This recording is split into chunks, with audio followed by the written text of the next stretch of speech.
Okay, just two more announcements before we finally get to talk about death. We have a door at the small hall that goes to the veranda out there.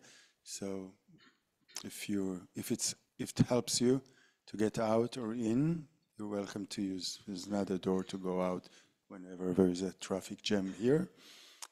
People who maybe live down, you have steps going straight up here. And at a small hall, there's a small room here, there is a table with some books of a book written by or taken from the teaching of Kyabje Lamazopa Rinpoche, who left his body a few months ago, is it? No, more than a year. More than a year already? In April. My God. We lost time during this last year. But the book, I think, is quite old actually. It's called Ultimate Healing, or in Hebrew, Ripui Ultimativi.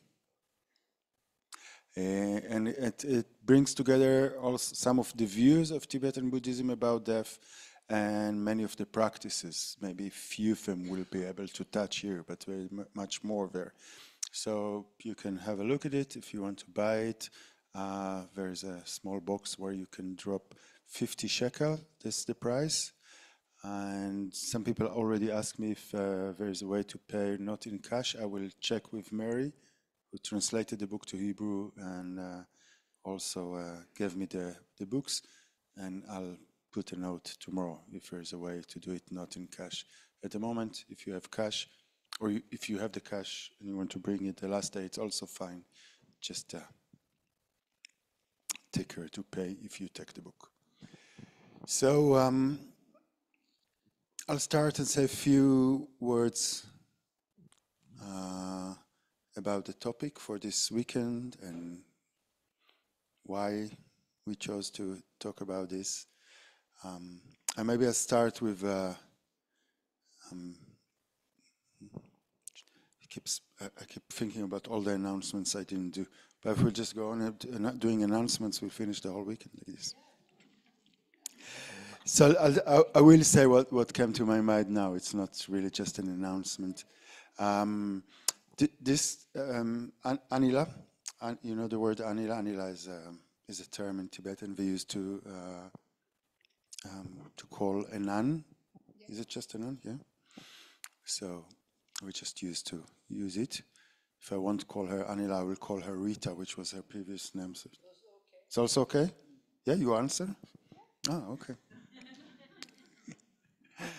So Anila has been coming to Israel, I think since 2000, is it? 2000. I think it is on this carpet, yes. This is why it's not so fancy anymore, and we can sit on it. So if I go a little bit back, I met Tibetan Buddhism in India, in Dharamsala. I also met Anila in Padum, who I will tell you this story tomorrow. But later on in Dharamsala, we actually lived near each other in Tushita Meditation Center in Dharamsala. Who's been to Tushita and Dharamsala? Okay, the rest of you, please go until tomorrow and come back. Should be nice to go. And I came back to Israel in 97. And when these 7 years that I lived in India, I spent most of my time learning, practicing, and having good time in the Himalayas. I think I never ever had a course about death, like any course that was, its title was death. In every course that dealt with Buddhism, there was some talk, sometimes a lot of talk, sometimes a little bit of talk about death, because death is part of life, but there was never specific teaching about death at that time. Today it's very common, and maybe even in Dharamsala you get to have such a course, but at that time I never thought of myself of an expert in death issues, never. And then I came back to Israel in 97. And everyone I told that I studied Tibetan Buddhism immediately had questions about death. And it took me time to realize that only a few months before I came back, there was published in Hebrew the book that maybe most of you know of by Sogyal Rinpoche, the Tibetan Book of Living and Dying. In English it was published years before, in 91 I think, or something. I didn't know it was published in Hebrew. So any Israeli who heard the word Buddhism or Tibetan at that time heard it in the connection of death. So if I said, if anybody knew, most people didn't know anything, but if anybody knew anything about Tibetan Buddhism, it was about death. So I had to learn, new skills. And I found myself more and more talking about death. But the more interesting development out of it was that some people who were dying started making contact and asking whether I could come and be with them and talk to them. So I had to tell them that I know nothing about death. And it's true that I studied Tibetan Buddhism, and it says on the title of the book something about Tibetan and death, but that doesn't mean that I know anything. But I said, if you want me to be with you, I'll come and be with you. I don't know anything, but I can be with you. And it turned out that it was exactly what they wanted. They didn't want anyone who knows anything. We wanted somebody who's ready to join them and be with them there.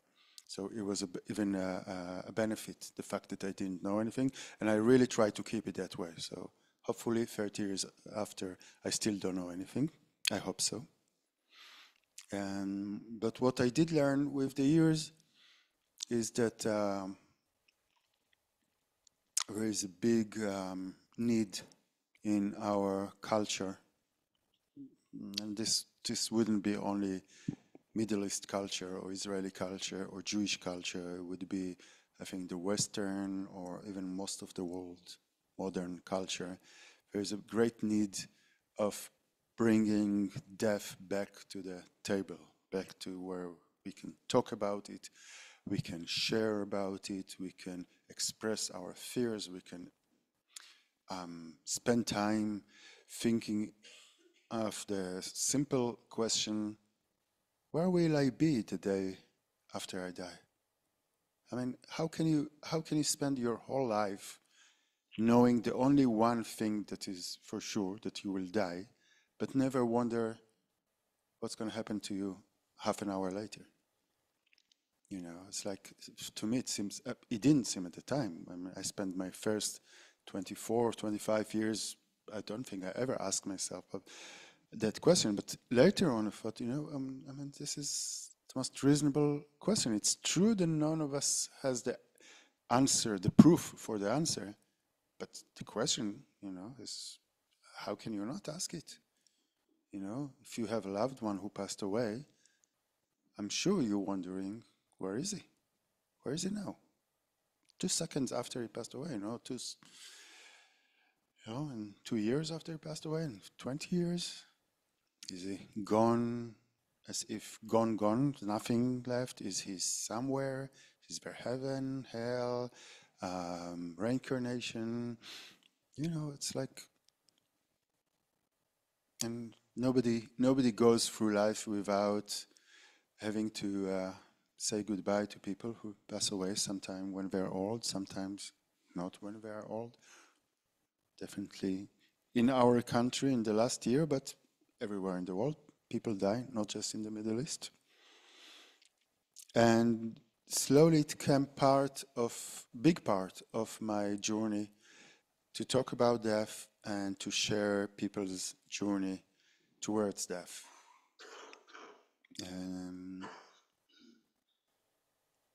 One of my good friends, Dvora Reicher, maybe some of you know her. She was the social worker at oncological, you say? Oncological department here in Hadassah.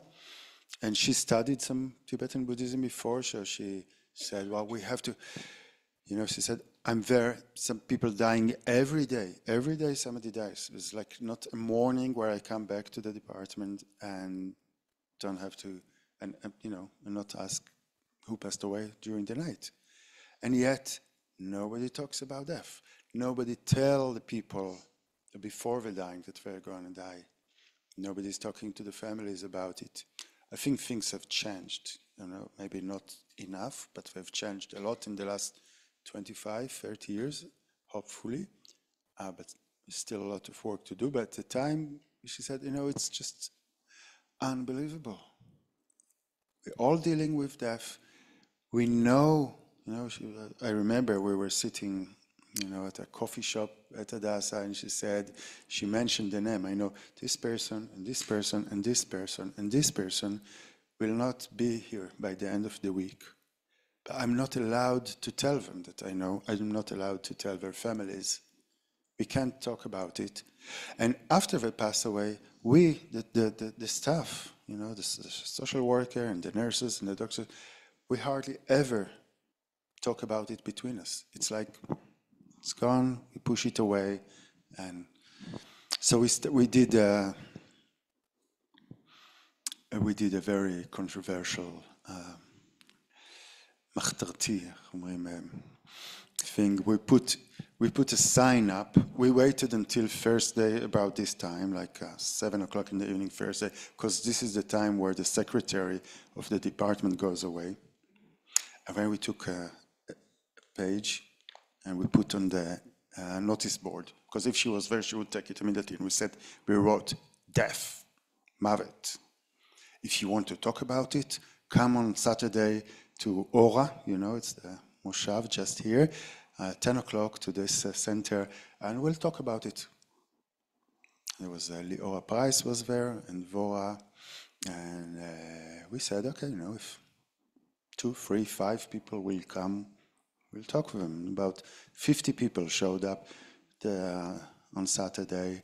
It was only there for 24 hours before that, so it was quite amazing.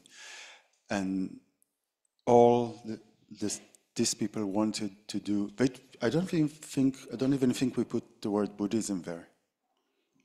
We just said, let's talk about death. And from that day, what I remember, I remember lots of things, but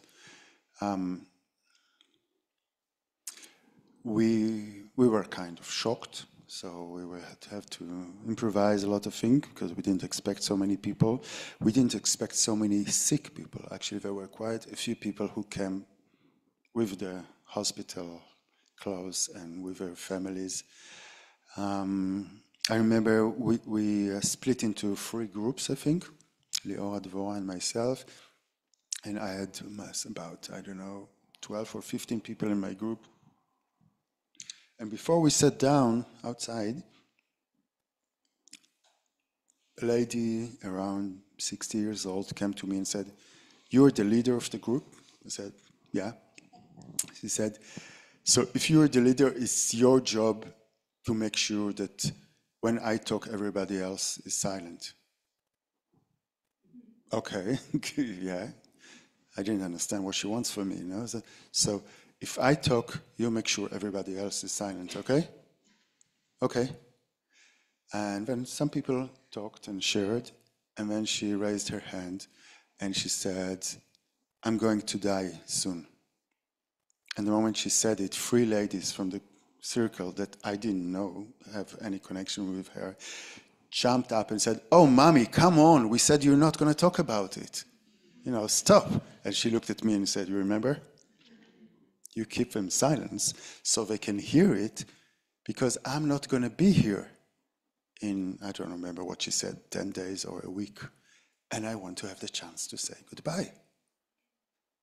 So I had to keep them quiet to let her talk. And if I remember right, she didn't make it to the next weekend. I remember one of her daughters writing to me, whatever it was at the day, maybe a postcard, and saying, "Thank you for making us hear Mommy saying, I will not be here." But it was, she needed that. And there was another lady that came, that was so, she was barely breathing at the time. I think the cancer was in her liver, but at that time probably also in her lungs. And she was so frightful, so afraid. And she said, I cannot talk about it with anyone. No one I can talk about how afraid I am from death. It's like I cannot share it with my kids. I cannot share it with my husband. At the hospital, everybody tell me, just believe you'll be fine. You'll be fine. God will be fine. She's grasping for us.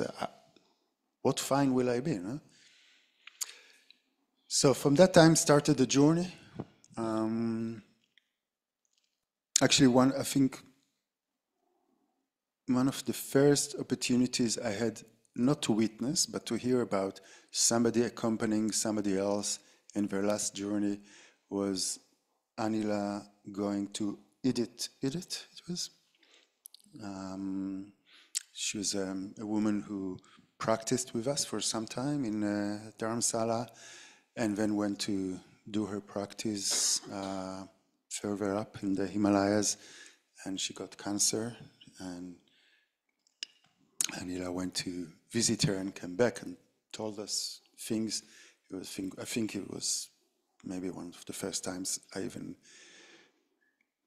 came to my mind, this concept of being with someone who's dying. What do you do? What do you talk about? What do you have to tell them? So for many years now, I find myself being pulled and being drawn and actually liking it. To talk about death. And at the last 10 years or so, now we have this organization called Shutafim למסע, Journey Companions, I think it will be maybe, if we translate it, in which we put together people who practice Dharma, practice meditation, practice mindfulness, practice being present in their life, with people who are dealing with death. It's not always only the actual death of the end of life. Sometimes it's the death that comes with a huge crisis, or with a chronic disease, or with other, things that happen. Death is not just what happens at the end of life. Death is what happens in many junctions during life. And we put together very few people here from the group, and maybe at the last day we'll give you a chance also to meet them and hear about it a little bit. Those people who don't know, I guess most of the people know Shutafim למסע. And I'll tell you one more story, and this will be the end of my part now. A few years ago, a friend of mine who's a doctor took me he asked that I'll come to the department in another hospital, not this hospital where he works, another department where people die. I don't know if daily, but many people die there. And he wanted me to talk with him, to talk with the doctors, the interns, מתמחים, about death. And it was a very strange experience. They didn't want, most of the doctors that were there didn't want to hear it, but the head of the department told them that they have to come, so they had to come. And most of them were sitting with their smartphones all the time. It felt like they showing me that they have more important things to talk about than death. They have living patients, behind the door that need their attention. They don't have time to talk about death. But then somehow, slowly, the conversation kind of pulled them in. And towards the very end, we brought up the question of what do they do at the department when they know that the treatment doesn't work?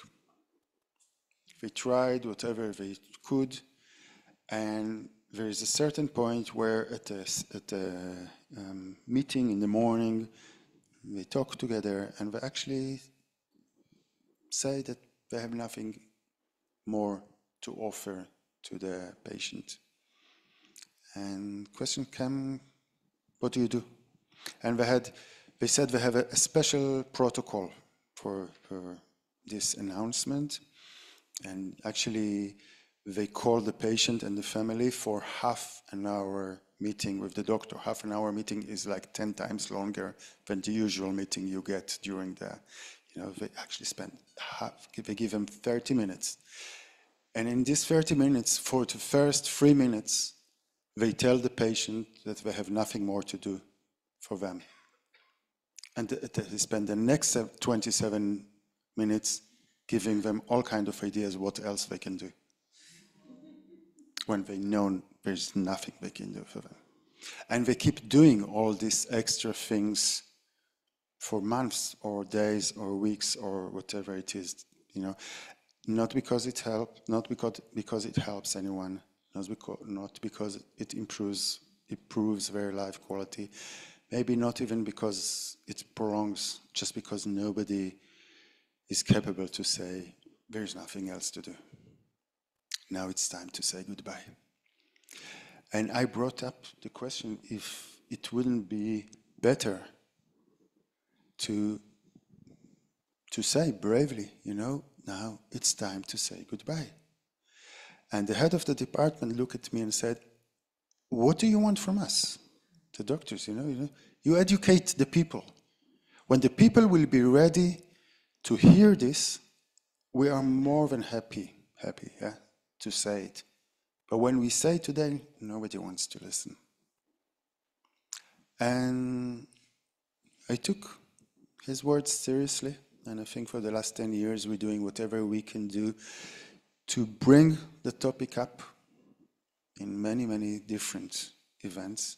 And for me, doing a weekend like this is creating another 60 ambassadors of the deaf regime that will go around and will help us, it's not us, it's us, to be able to face death in a different way, to help us being ready for the one thing that it's almost impossible to be ready for, whether it's our own departure or the departure of our beloved ones, whether they die at a very old age, after a beautiful life, or they die very young, like we all experienced again in the last year, but young people die always, not just in the war. And for me, it's even after 20-something years of doing this, is really moving and important that there's so many people showing up to talk about it, and that you're so brave, and that we have the opportunity. And I really think it's this weekend is not just about us, 60 people here in this room, and another, I don't know how many people joining us now in the Zoom. It's about many more. It's about being generous enough to face the issue of the end of life, and bring it to our surroundings, to our families, to those people who don't want to hear it, that will never come to a weekend like this. We don't have to push it on them, we don't have to force them, but we can make it present, that life has an end, it will come, we don't know when. And if we want to be present in our life, we have to be present in the death as well. Thank you very much, Boaz. Now, I'm not an expert either on death. I'm being called to sometimes dying people, or we do now I live in Switzerland most of the time, we do these kind of workshops, but with doctors, with a palliative doctor. which can explain with images and small movies and all this what happens in the body when you die, because this is very important, I think, also to know in order not to be shocked. Then the other one is an art therapist who works in hospice, and then I do the Buddhist part, or like the spiritual part, what you can do in terms of practices, prayers, and all this. And because also we have people who are not Buddhist, then we try to make it available for everybody. But in all these years that I have met or been with dying people, still, when I get a phone call, I still go like, oh no. I'm still afraid. I'm still afraid because I still think after all these years, I have to do something going there. And I still think, I don't know what to do. And I still, when I'm there, I still notice there's nothing to do. You just have to be there. But I still, every time I get a call or an email, I go, oh. So that's me. So there you go. I don't think you can, I will never become an expert on this in this life. And yes, so kind of, Boaz said, it can happen anytime. Yes, it can happen anytime, but not now. Isn't it? Maybe tomorrow. Maybe this night I will not wake up tomorrow morning, but not right now. So we haven't understood it. So, we have like, as I said, my brain is getting quite soft, and I have like tons of notes from all these courses and workshops, far too much. I mean, it could be a whole year. And then I don't know what to say, because then I get all stressed. I have it all there, and I look at it and go, ooh, what shall I say? And then at the end, I just say something. And anyway, but I came across the 5 remembrances, which I find very meaningful. And I thought we'll meditate on those this evening, because we need to, and I'm saying we, I don't know about Boaz, because he's really good, what can you say? I think and maybe some of you, we really have to get used to it, because we're not used to it. I mean, it's so typical, isn't it? Even I go and see somebody that I know they're not going to live that much longer. When I wasn't there, when I'm present, of course, then I know they're dead. Still, sometimes I look at them, and only when I feel that the consciousness is gone, because you feel it, there's a moment, not like this, but I'm sitting there doing my prayers, if they were Buddhists, and all of a sudden something changes. And then I look at them, and very often I have the thought, I don't understand death. How come this body is still there? And they were alive, they were breathing, and sometimes I'm so used. It happened to me once, and I really freaked out. I was alone, it was night in the hospice in Land of Medicine Buddha. Not only one bed, right? And when you're alone there with a dead person, that's it. I mean, everybody was asleep. I was sitting next to that man, and all of a sudden I see his breath going up and down. And I went like, wow, he's not dead. But then no, it was just an illusion, because we're so used to see people breathing, you're laughing. Didn't it happen to you also? Yeah. So then I calmed down and continued with the prayers. And I have to say, Boaz was mentioning Kyabche Zopa Rinpoche. The book is really for Buddhists. So, it's full of rituals and practices. If you have enough faith and you don't know anything else what you could do, then that's great. Take the book and start reading something or reciting something or whatever. There was even a book which was better, which I can't remember. It had a lot of purification in it. It's the first one that came out that was about that thick, and it's kind of how to help the dying, and it has all the practices, like 35 Buddhas and, specific sutras and this and that. And when I was as this, unexperienced nun, because they think when you dress like this, you know everything, you're always in control of yourself, you're never angry, you're kind of totally calm. And so faking is not going to work. I'm not good at faking anyway. And so when I had the book, because I was in Land of Missing Buddha when it came out, then I sat there and I calmed down because I knew that I did not know what to do. But I trust my teachers, my mentors, or the maybe almost forbidden word, my gurus, that if they give me these things just to recite, it's okay. And then I calm down because I wasn't just sitting there and waiting for the next person to come, because it would take turns.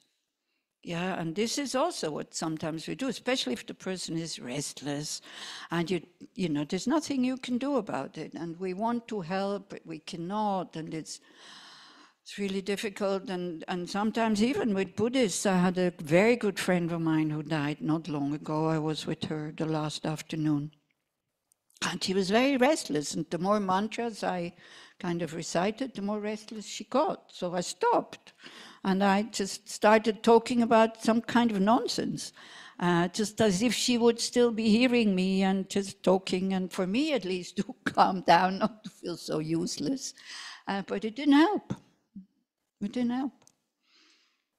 And so anyway, we had decided to do, because we knew it was really the last moments, we had decided to do in the Buddhist Center, which is not far away, to do a Medicine Buddha Puja, which is just reciting.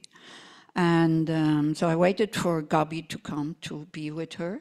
And so I left to the center. And then after we started, maybe 10 minutes later, I got like a message from Gabi, now she's calm.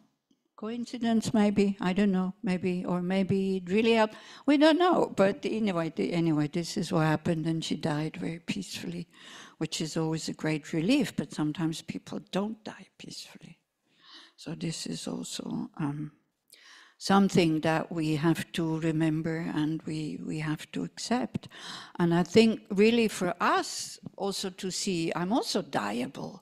You know, it's not just I learn how to be with dying people, then I can look after them and this and that. I was in Haifa. Miri asked me to come to these palliative doctors and just to exchange experiences. It was really, this is the good thing, you know, when people are ready to talk about death, it's this heart-to-heart connection. Then it doesn't matter what religion you have, male, female, or, you know, old, young, and just sharing experiences, just telling each other stories. And I think it was the most, the easiest or the nicest meeting I had with these doctors and nurses.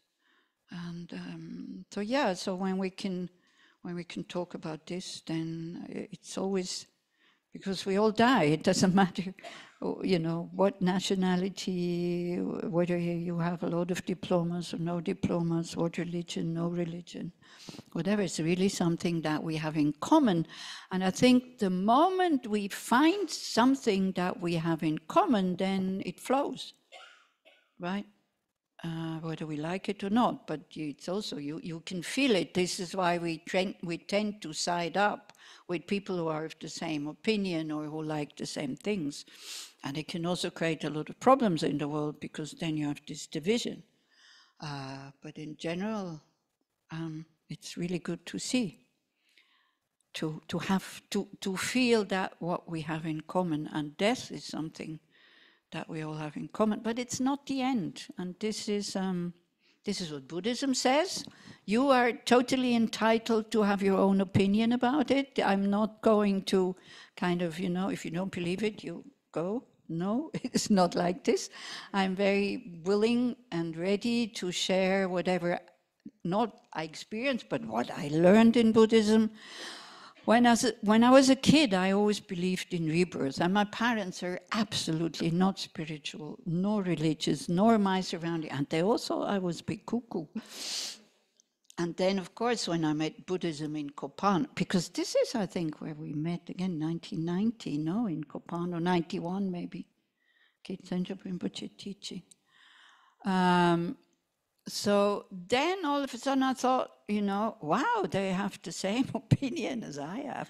I mean, I knew something about it very vaguely. I read books, but I didn't really understand. And this is why these meetings and gatherings are so important, because it's so different from a book when somebody talks and we can share and all these kinds of things. And as Shantideva says, nothing, there's nothing that doesn't become more easy when you get used to it. And we can get used to everything. And I think if we start to get used to this thing that we die, then we really start living. And so one of the doctors in Haifa, he asked me, he said, do you think about how many times you think about your death? Or how many times have you already thought about your death? I said, yeah, every day. Yeah, every day in my morning practice, and making aspirations also, and making strong wish that I'm from Switzerland. So you might know that in Switzerland, if one is really in a bad state, you can bring the death forward. It's called exit or dignitas. So making aspirations, not needing to take refuge in that my own refuge in my own practice, in my teachers that I trust very much, is strong enough to endure whatever suffering comes. But I don't know, I have no guarantee.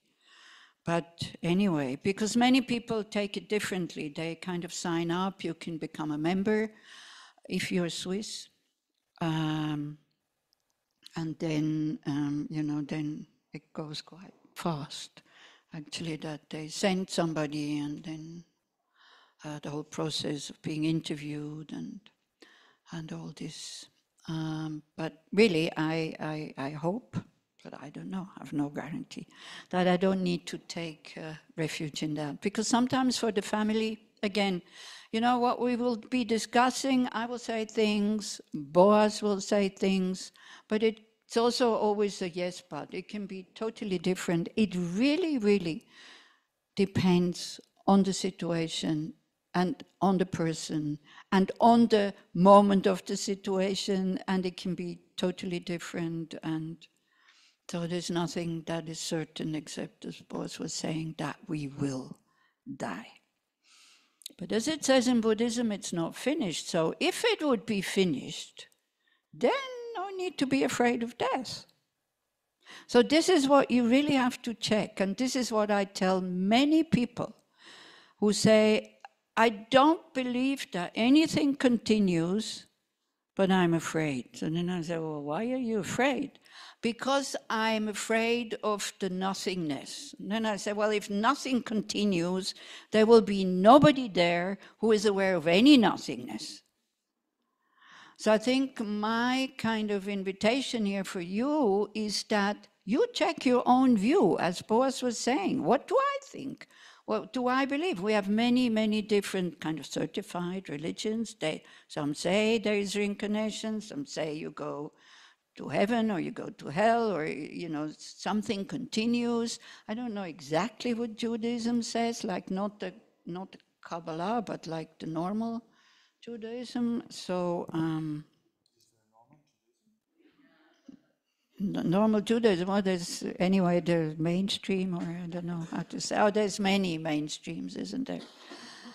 So, but no matter what they say, we are all exposed to these ideas, especially today. We know about Hinduism, about Buddhism, about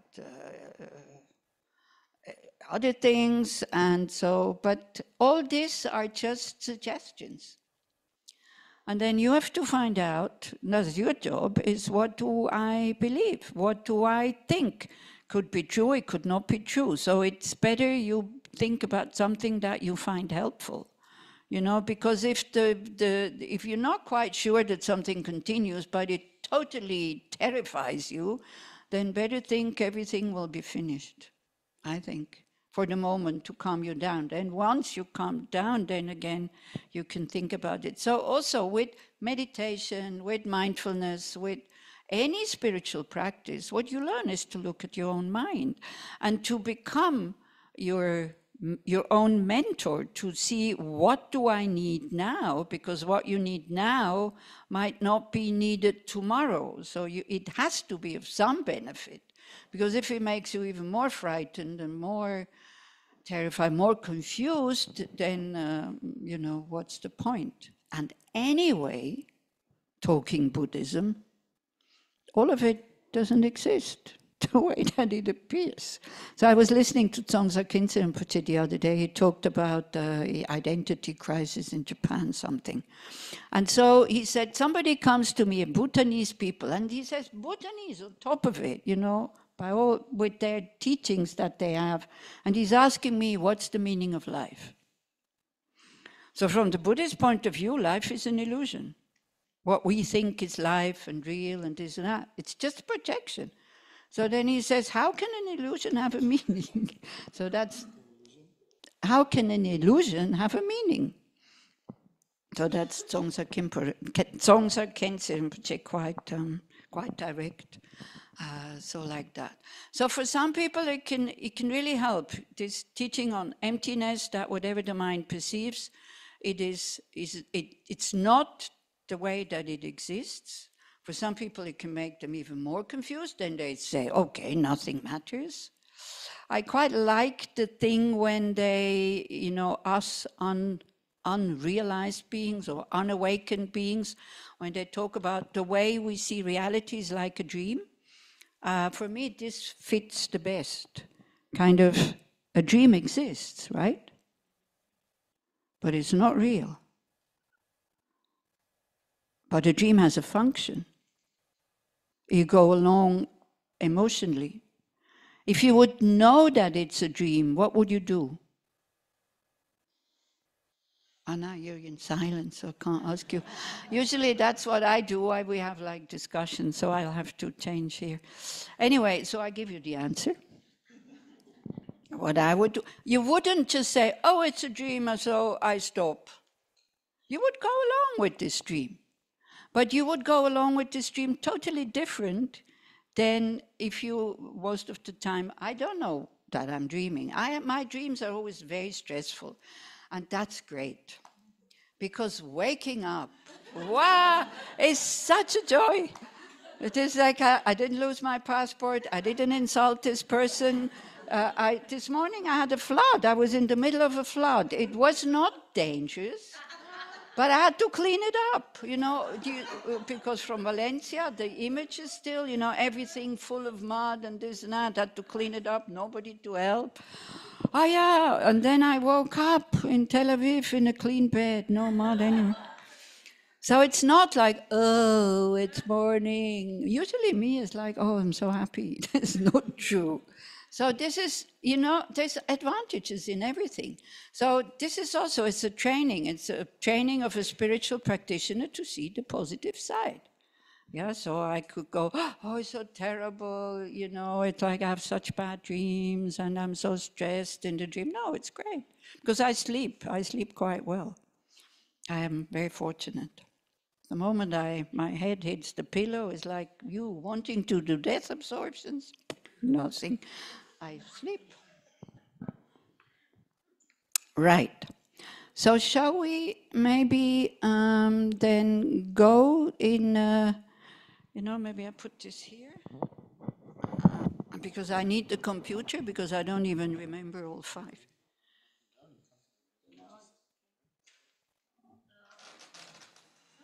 it on my lap.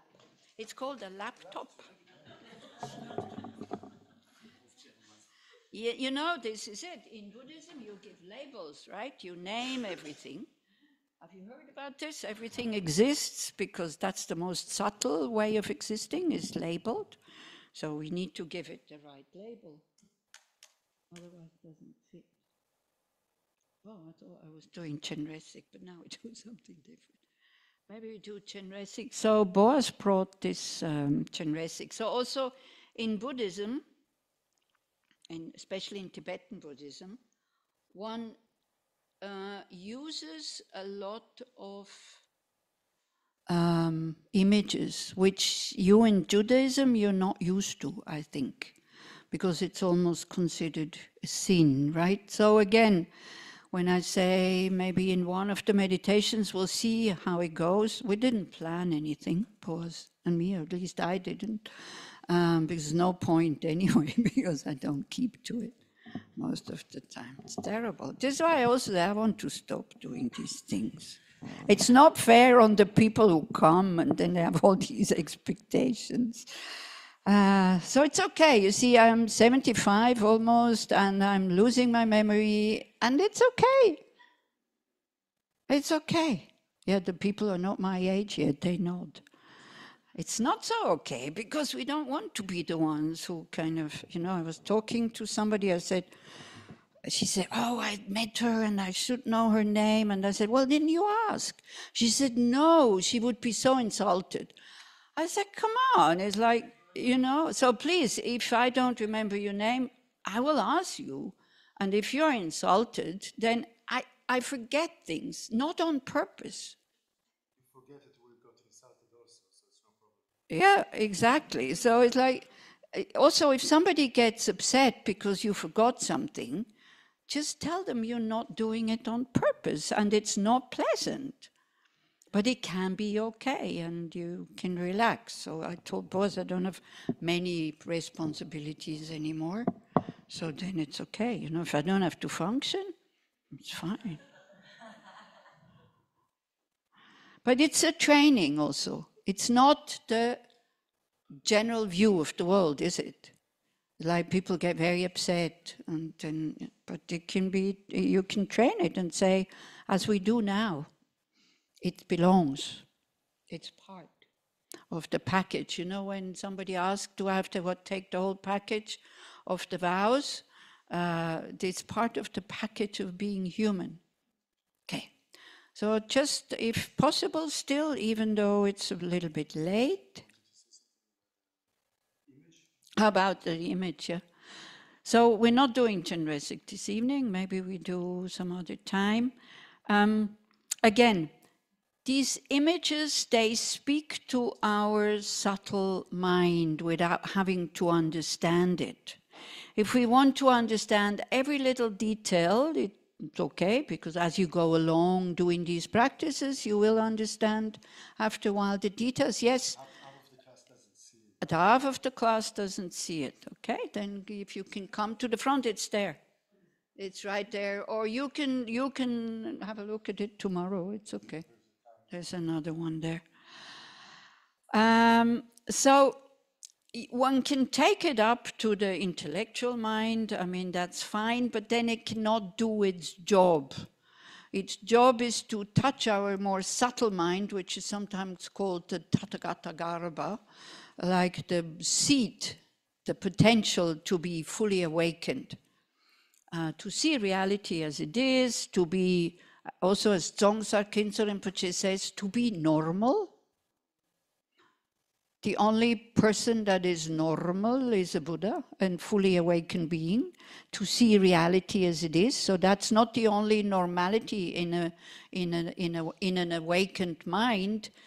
The other normality is zero wish to harm anybody and only wanting to be of benefit. That is normal. By understanding the similarities that we have. Nobody wants to suffer, nobody wants to be harmed. That's a fact. That's probably the only truth there is there, except for that we die. So anyway, so these images, they speak to our subtle mind. You get used to them if you are exposed to them all the time. And at the time of death, and if you do, I think we will do this asking Chenrezig for help, because maybe you can relate to it, maybe not, because some of you are already very familiar with Buddha, and it can become a great refuge, because the mind at the time of death will not be, much worse than mine now. and we will be very confused, and we might see images. So if the mind has been exposed to this image or other images, all you need is somebody show it to you, and your mind will recognize it on a more subtle level, and you might, also no guarantee, you might calm down. Because dying with a calm mind, I mean, that's the dream of everybody, isn't it? But it's unfortunately has to be most of the time trained. Okay. So that's Chenrezig, the Buddha of compassion. 1,000 arms. How wonderful. With our multitasking, you know. Imagine having 1,000 arms. And in each hand is an eye, seeing exactly what is needed. Yeah, this is why I'm always a bit, as I said, frightened to go to dying people, because I'm not sure if I do more damage than I help with my blah, blah, blah, blah, blah, and most of the time in a good mood, and, you know, so. And 11 heads, where he can see in all directions. And you might notice, maybe tomorrow or this evening before you go to sleep, you can have a closer look at it.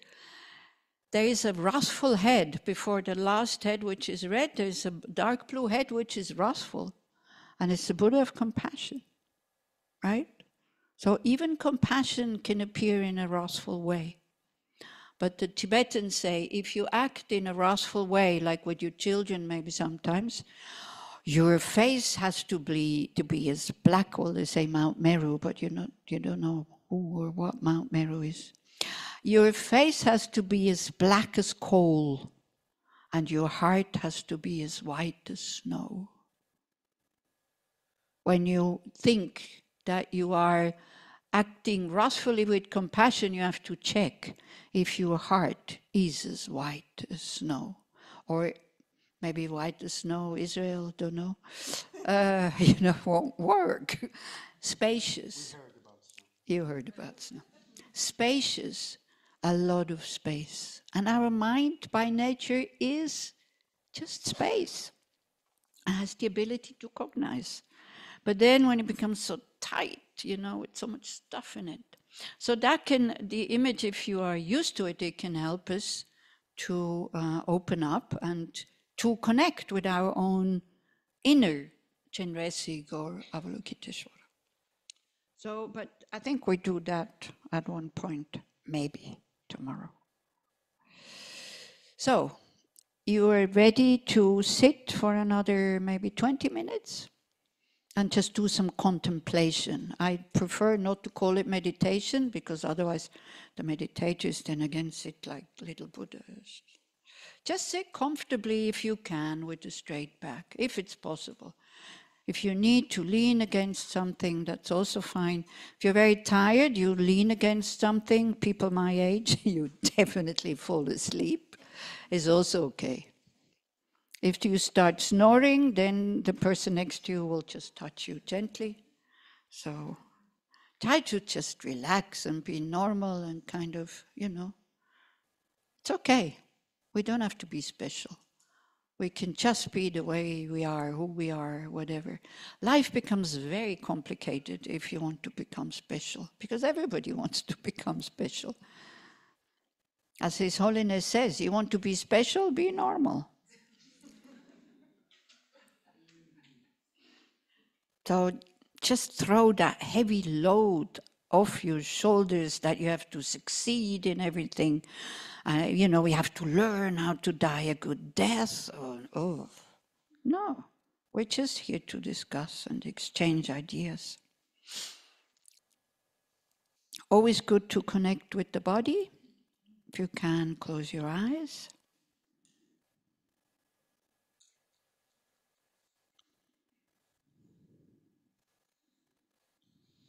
So maybe also I see some people taking notes. Maybe not, because it's more about experience. Whatever your mind retains, it retains. Whatever it doesn't retain is fine. We hardly ever look at those notes anyway, isn't it? Me, I don't. And I got all confused. So try to have an experience of what we're doing. But of course, again, you're free to take notes. If you want to take notes, it's fine.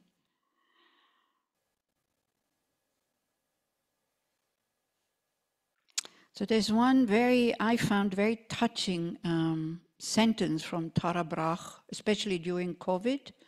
You know, she kind of fear and pain and self-compassion and all this. The sentence, "this belongs." And for me it was much more meaningful than "I have to accept this." So the first one of these 5 remembrances is, I am subject to aging. There's no way I can avoid it. This belongs to me, to my body, and also to my mind, not the subtle mind, but the mind that is connected to the brain.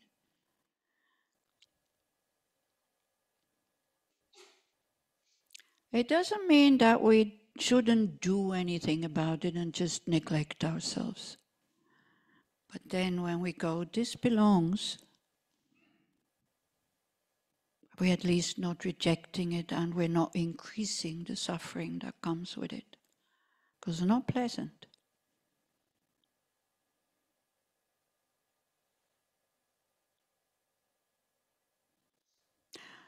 So you can do this contemplation in 2 ways. We can try to see ourselves aging, how we will look when, 80 years, 85, 90.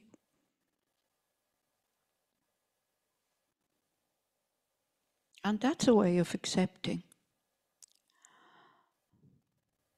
Or we can also just enjoy that we are not there yet, totally dement, totally neglected. Gratitude and joy is a big part of this path. Otherwise it becomes very dry, very serious, and quite depressing.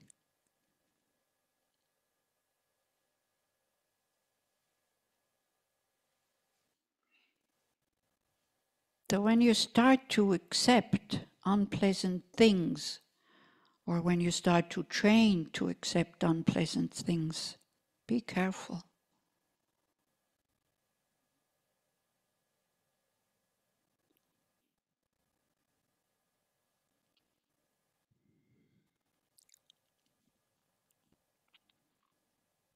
And also whatever I'm saying, whatever Boaz is saying, from my side, it's just suggestions.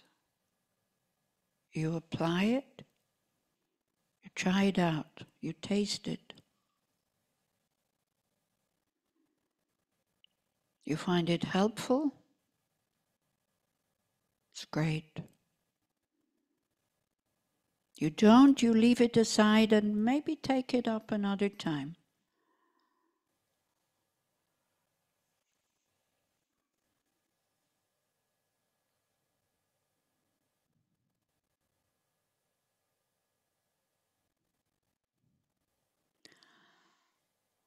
Another thing that belongs is, I am subject to ill health. There's no way to avoid illness, not only in old age, but as you get older, the body becomes more and more fragile.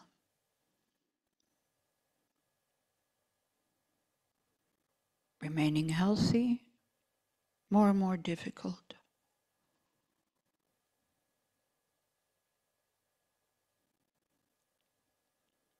So then again, there's 2 ways to see or to accept this. It belongs.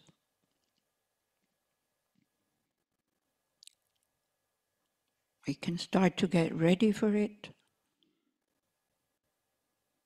so that we don't have to fight until the last moment.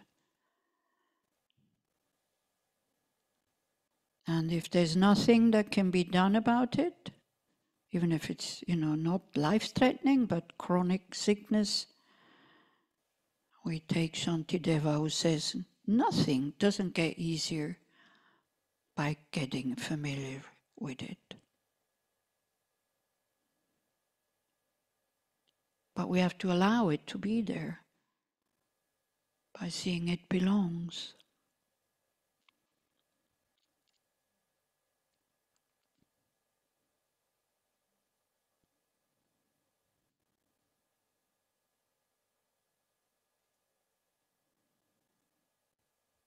Or we could just be happy that it's not too bad yet.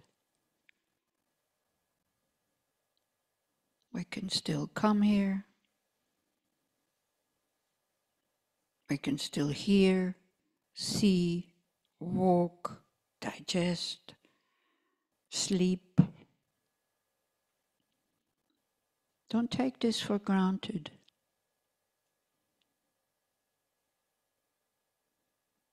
It belongs that there is no way to avoid illness. I am subject to ill health. It's normal, it's natural.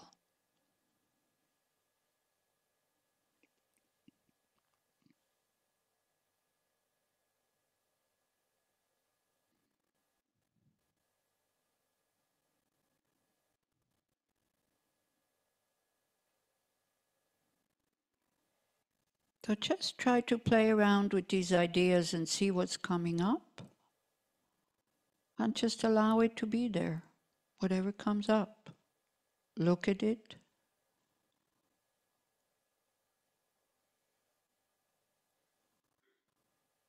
And then we see another fact, which is called impermanence. There's nothing we can keep, not even negative emotions, not even fear. If we don't look closely, it seems as if it's there all the time. But it's not, it comes and goes.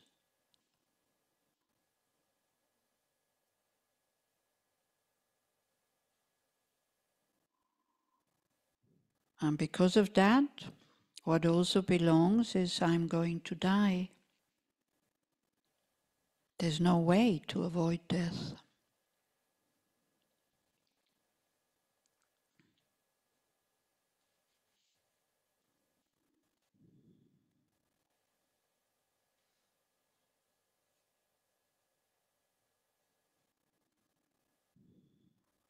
So then again, we talked a little bit about it this evening.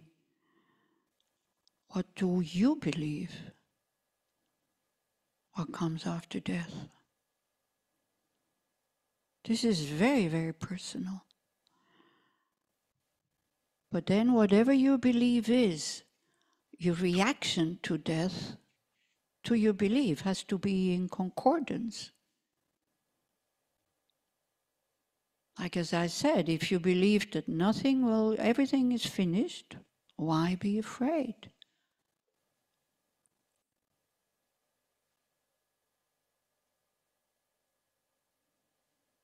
If you believe that something continues, then in these 5 remembrances we will come to that. And also in these 2 days.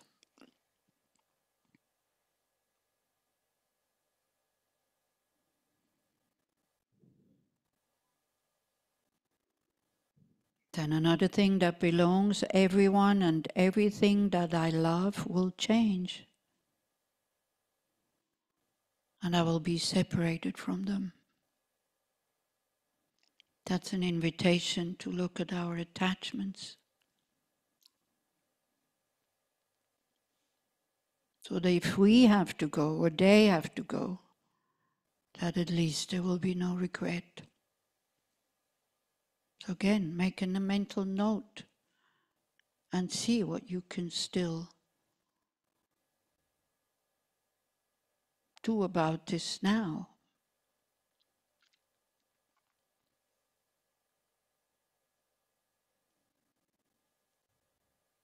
As I said before, dying peacefully, dying without regret, wow, can be trained.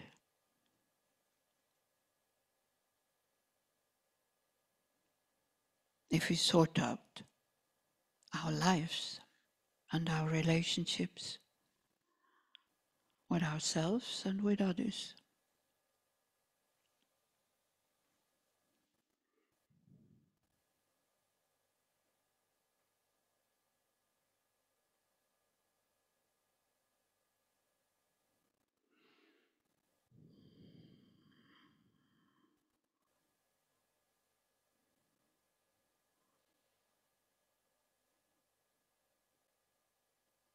Then the next one is,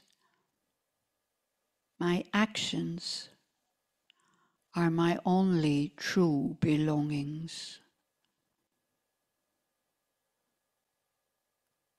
Means that's the only thing that we will take with us. These what is so-called karmic seeds or karmic potentials. I cannot escape the consequences of my actions. So we have it in our hands.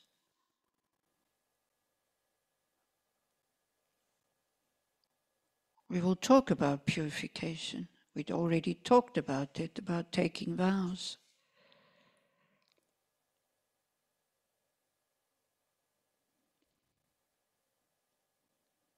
Our mind is a little bit like a garden. That we know that maybe underneath the earth, nothing has ripened yet, but there are seeds in this garden that we don't want.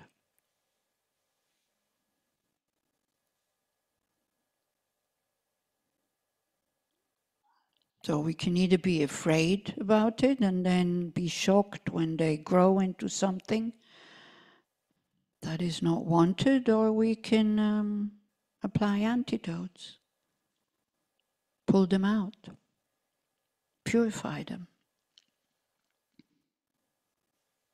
And also train the mind not to be so out of control and do whatever it wants.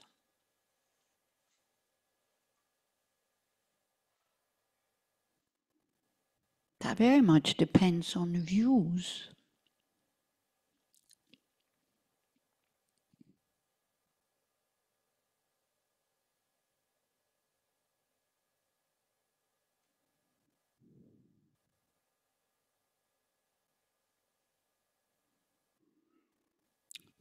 So these are the 5 remembrances. And the conclusion is, my actions are the ground upon which I stand. So if you're happy about it, wonderful. If not, we might be able in this just 2 days to give you some tools to make that ground in a way that you feel comfortable to stand on that ground.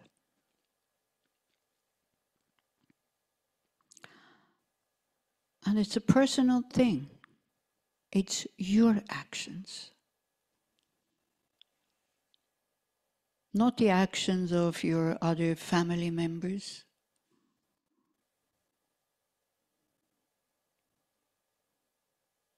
Your government.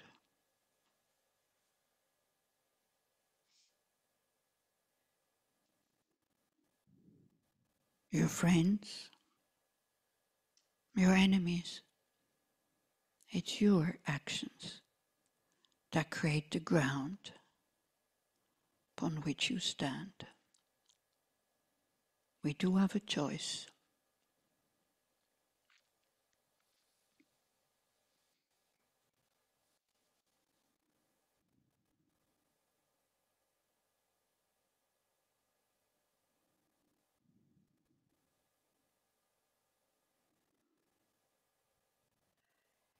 And we can make decisions. It doesn't mean that then we will be able to keep them. Because we have habits and tendencies that can be weakened, but they will still pop up from time to time. But it's really good to kind of check it out. What kind of person do I want to be? Not putting yourself under pressure, but really knowing what you want.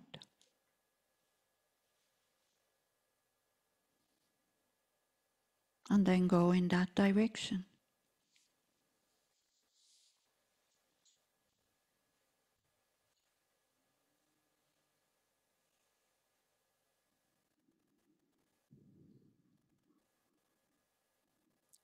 Okay. So we're slowly going to stop here, because you came maybe a long way, had a busy day, heard already a lot of things, and one always finishes by dedicating. So of course, we dedicate all the positive energy that we are creating, that we created today, and we will create in these 2 days for the hostages to be released, alive, and while they are being held in captivity, that they have the physical and mental resources they need to survive, and they won't remain traumatized. Then we dedicate always for the leaders of this world. Now don't be cynical, because they also have Buddha nature, believe it or not, so that they have access to their own compassion and wisdom and start thinking about how to create peace and not kind of how to destroy the other with the illusion that then there will be peace. We just dedicate. We don't have control over them, but we dedicate. So at least the mind is peaceful at that moment, has a positive wish instead of hating them. That doesn't change them either. And then of course that's short term. Short term also that the conditions that there can be peace in this area is there. The conditions are not there. That's why there can be no peace. But by gathering like this, doing prayers that go in that direction, purifying negative karma, we can create the conditions. We need to create them. It's okay. Nothing happened.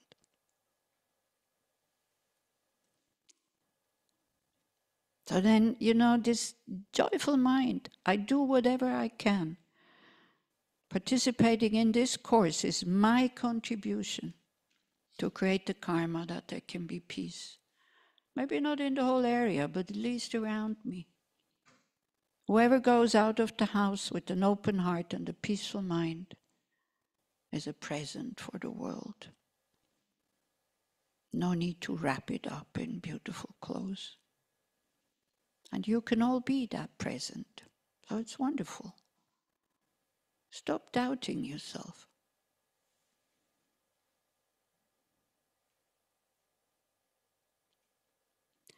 Long term, for everybody to be free from suffering and the causes of suffering.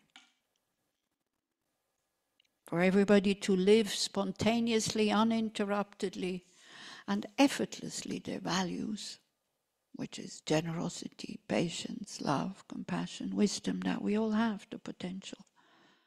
So that's long term. And we never lose sight of that, the long term, no matter how difficult the short term is.